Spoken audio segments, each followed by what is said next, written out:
ഇന്ന് തന്നെ ഡൗൺലോഡ് ചെയ്യൂ. കാണൂ നിങ്ങളുടെ ഫേവറേറ്റ് ഷോസ്. എന്തായി കാണിക്കുന്നേ? മാറി നിൽക്ക്.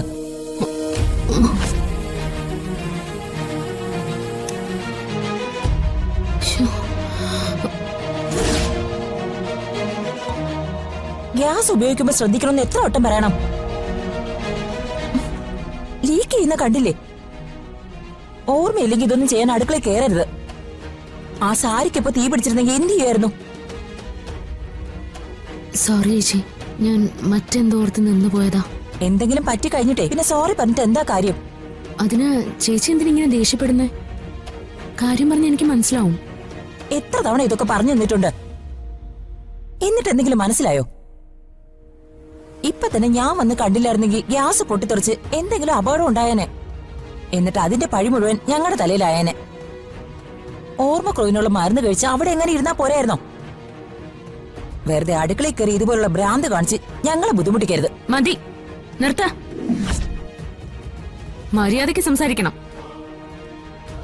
ചേച്ചി എന്താ ഇപ്പൊ പറഞ്ഞേ? എനിക്ക് ഭ്രാന്താന്ന് അല്ലേ? എന്തായി പറഞ്ഞതിന്റെ അർത്ഥം? ഞാൻ അങ്ങനെയൊന്നും അല്ല പറഞ്ഞത്.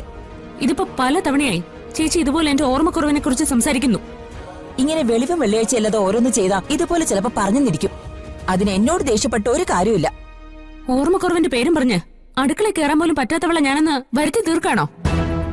എന്നിട്ട് എല്ലാവരുടെയും മുമ്പിൽ ഇതേപോലെ എന്നെ കുറേശ്ശെ കുറേശ്ശെ ഭ്രാന്തിയാക്കി തീർക്കാനാണോ നിങ്ങളൊക്കെ ഉദ്ദേശിക്കുന്നത്? ദേ, വെറുതെ എഴുതാപ്പുറം വായിക്കരുത്.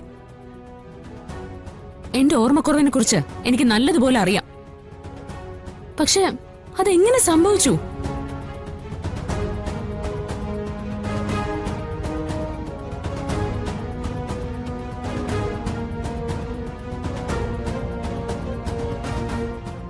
എനിക്ക് ഓർമ്മ നഷ്ടപ്പെടുന്നതിന് മുമ്പ് ഞാൻ എങ്ങനെയായിരുന്നു എന്ന് ചേച്ചിക്ക് അറിയോ?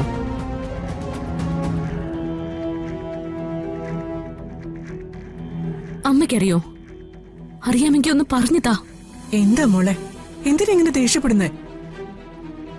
എനിക്ക് ഭ്രാന്താന്നാ ശിശിരേച്ചി പറയുന്നേ. ആണോ? അമ്മയ്ക്ക് അങ്ങനെ തോന്നുന്നുണ്ടോ?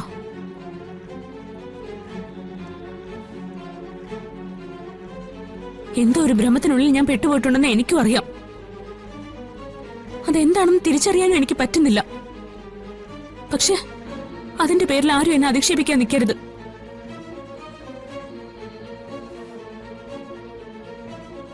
ഞാൻ കാണുന്നതും കേൾക്കുന്നതും അറിയുന്നതും നിങ്ങളൊക്കെ പറയുന്നതുമായിട്ടുള്ള കാര്യങ്ങൾ തമ്മിൽ ഒരുപാട് പൊരുത്തക്കേടുകളുണ്ട്. എന്റെ ഉള്ളിലെ ചോദ്യങ്ങൾക്കൊന്നും എനിക്ക് ഇതുവരെ ഒരു ഉത്തരവും കിട്ടിയിട്ടുമില്ല. അതൊക്കെ എന്റെ തലയ്ക്കകത്ത് തീ പിടിപ്പിക്കുന്നെ. അതിനിടയിൽ നിങ്ങൾ എല്ലാരും ചേർന്ന് എന്നെ അപമാനിക്കാൻ കൂടി ശ്രമിക്കല്ലേ? നീ എന്താടി മോളോട് പറഞ്ഞേ? ദേ, ഒരു കാര്യം ഞാൻ പറഞ്ഞേക്കാം. വെറുതെ ആവശ്യമില്ലാത്ത കാര്യത്തിന് സമൃദ്ധിയോട് ബഹളം വെച്ചാ എന്റെ സ്വഭാവം മാറും. പറഞ്ഞേക്കാം. ഇവളുടെ സ്വഭാവം മോൾക്കറിയില്ലേ? വെറുതെ ആവശ്യമില്ലാതെ എന്തെങ്കിലുമൊക്കെ പറയും.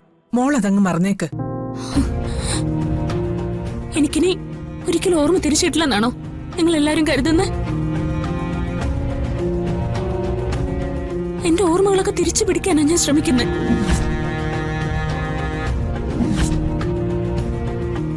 അതിനിടയിൽ ഇതുപോലെ പറ്റുന്ന ചെറിയ ചില അബദ്ധങ്ങളുടെ പേരിൽ എന്നെ ഭ്രാന്തിയാക്കാൻ ശ്രമിക്കരുത്. അത് ഞാൻ സഹിക്കില്ല.